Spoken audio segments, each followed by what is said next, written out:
Salut, salut. Alors non, je ne suis pas au Brésil, je suis sur la plage de Saint-Gilles-Croix-de-Vie. Bon, c'est vrai que c'est une belle destination aussi, hein, été comme hiver. Hein? Oui, surtout l'été. Qu'est-ce que c'est que ce pays? C'est pas possible. Il fait au moins 8000. Donc ouais, si j'étais au Brésil, je serais pas habillé comme ça, hein, parce que là on est début décembre, il doit faire 8 degrés à tout casser, donc autant vous dire qu'on a perdu 30 degrés à revenir du Brésil. Et l'eau là-bas, elle était à 28 degrés, donc voilà, un petit peu frileux au retour. Donc comme vous avez pu le deviner, enfin je l'ai pas vraiment dit, mais j'ai fait un kite trip au Brésil. Donc j'ai regardé pas mal de tutoriels pour organiser ce voyage et c'est vrai que ça m'a bien aidé. Le seul bémol, c'est que j'ai pas trouvé beaucoup d'informations sur le fait de partir sur un kite trip avec sa famille. J'ai fait cette vidéo pour éclaircir le sujet parce que c'est vrai qu'on me disait oui, si t'emmènes ta famille, qu'est-ce qu'ils vont faire pendant que tu fais du sport et en plus, si tu fais du kitesurf, il y a du vent, quoi, ça va pas forcément être agréable pour ta famille. Donc voilà, toutes ces inquiétudes qu'on peut avoir quand on fait un kite trip et qu'on veut emmener sa famille. Donc je voulais vous montrer que tout est possible, tout est réalisable. Ah, alors on est parti de Nantes avec Air France. C'est vrai qu'il y a une autre compagnie aussi qui est intéressante, la compagnie TAP qui passe par le Portugal. Mais c'est des voyages qui sont assez longs quand même pour une famille, ça peut être compromettant, surtout s'il y a un enfant en bas âge. Du coup, 30 heures, 40 heures d'avion, ça me tentait pas trop. Alors j'ai plutôt pris Air France. C'est un voyage qui est plus direct. Là en l'occurrence, on est parti de Nantes, on est allé à Paris-Charles de Gaulle et pour prendre un vol jusqu'à Fortaleza. Donc le voyage fait à peu près 13 heures en tout. Donc c'était assez acceptable. Bon, c'est vrai qu'au retour ça a été un petit peu plus long parce qu'on est passé par Rio de Janeiro, donc il y a eu une escale. Du coup on a mis 22 heures. Si c'était à refaire, j'essaierais de passer, de faire un vol assez direct. Mais là c'était pas possible avec les options qu'on avait et puis les dates.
cœur. Pas tant que ça. Hein. Allez, on va plus loin. Allez.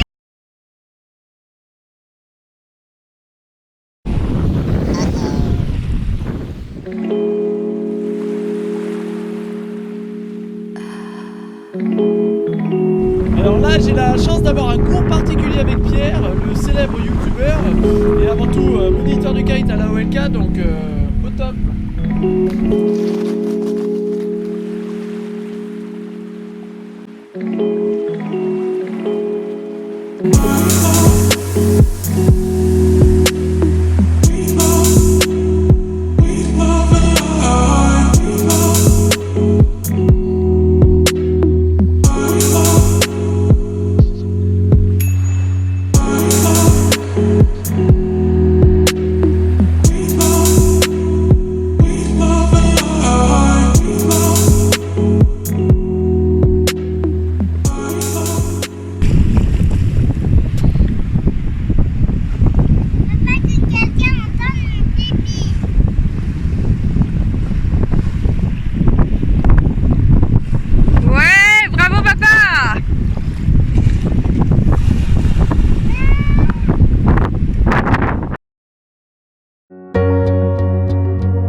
Ouais, j'ai sorti les lunettes parce que là j'ai le soleil en pleine tronche.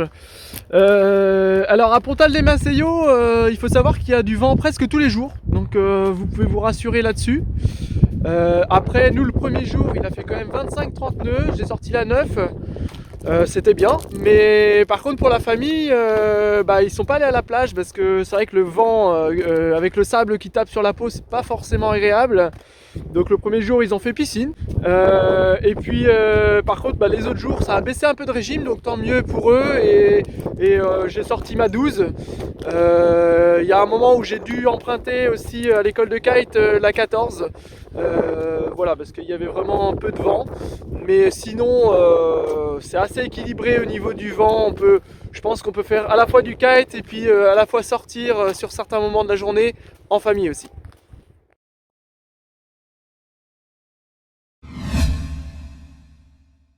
Alors, j'ai une blague. C'est quelle est la différence entre un éléphant, une souris et la famille? Je sais pas. Un éléphant c'est gros et une souris c'est petit. Et la famille? Ça va, merci.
Ah, ça sent le poisson. Ah, panas comer, panas comer. Ah, kakain sakit mo. Katin mo kumatayan na sakit. Ah, panas comer, panas comer. Ah, kakain sakit mo. Katin mo kumatayan na sakit.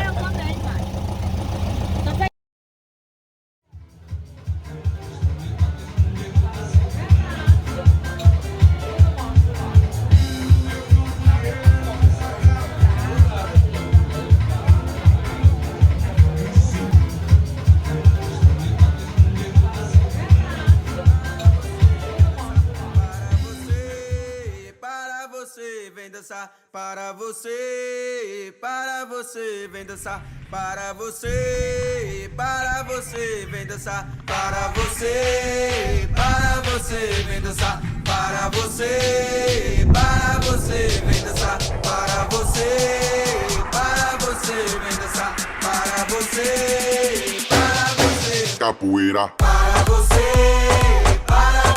vem dançar para você.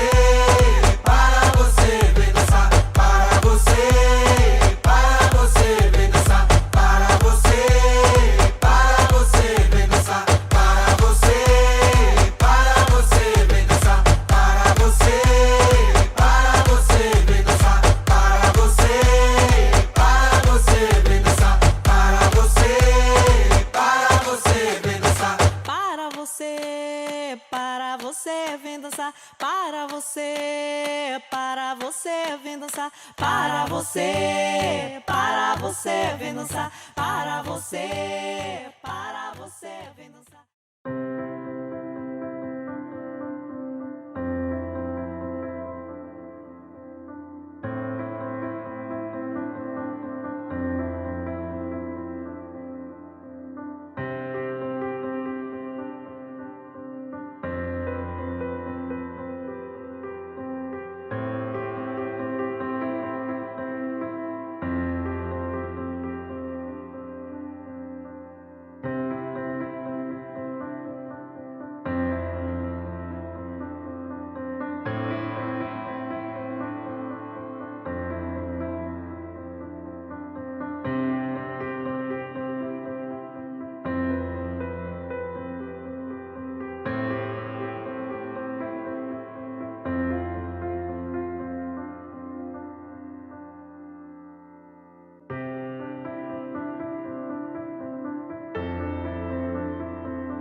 S'arrête.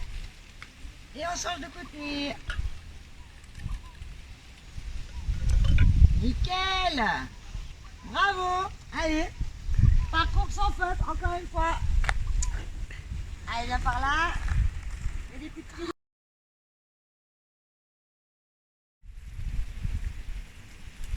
Oula. Ah, tu fais de la GRS. Attention, on est en GRS.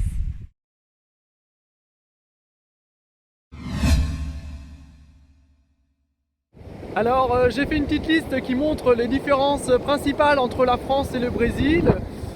Donc il y en a certaines qui nous ont un peu surprises. Il y en a d'autres où on s'y attendait un petit peu. Donc voilà, je vais pas tout vous dire non plus parce qu'il faut laisser aussi place à la découverte. Mais voilà. Les Brésiliens parlent le portugais, mais là où on était dans l'état du Ceará, c'est un dialecte parfois peu compréhensible. Même le dictionnaire portugais n'arrivait pas à trouver. En novembre, le soleil se lève à 4h30 et se couche à 17h30. Les enfants vont à l'école de 5h à 11h. Les fenêtres sont sans vitres, vu qu'il fait toujours chaud, ce sont des stores en bois juste pour faire rentrer l'air et la lumière. Il y a parfois une grande tour dans les propriétés qui abrite une grosse bassine remplie d'eau pour qu'il y ait de la pression quand on allume le robinet. Les maisons n'ont pas besoin de chauffage et l'eau chaude n'est pas toujours présente car pas forcément nécessaire. L'eau n'est pas très potable, il faut fortement éviter de boire l'eau du robinet au risque de choper la tourista. Les gens se déplacent beaucoup en motocross ou en buggy car les routes ne sont pas toutes bitumées. Le casque en moto n'est pas obligatoire, les voitures sont comme en France en gros, mais l'assurance n'est pas obligatoire, le siège auto pour les enfants n'est pas obligatoire.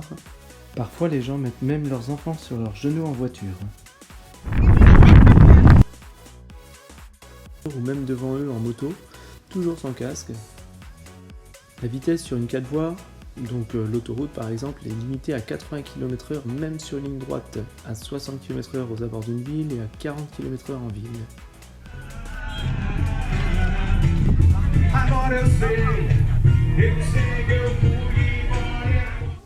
Il n'y a pas de tri sélectif. Le papier toilette se jette à la poubelle et pas dans les toilettes. Tiens d'ailleurs. Ceci est une poubelle.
Voilà, j'espère que cette vidéo vous a plu.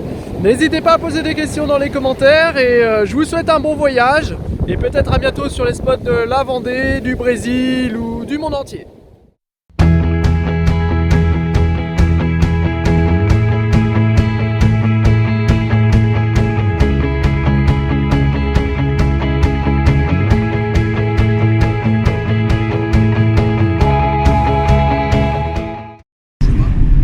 Ah, c'est ouf! Tu l'as ? C'est un perroquet!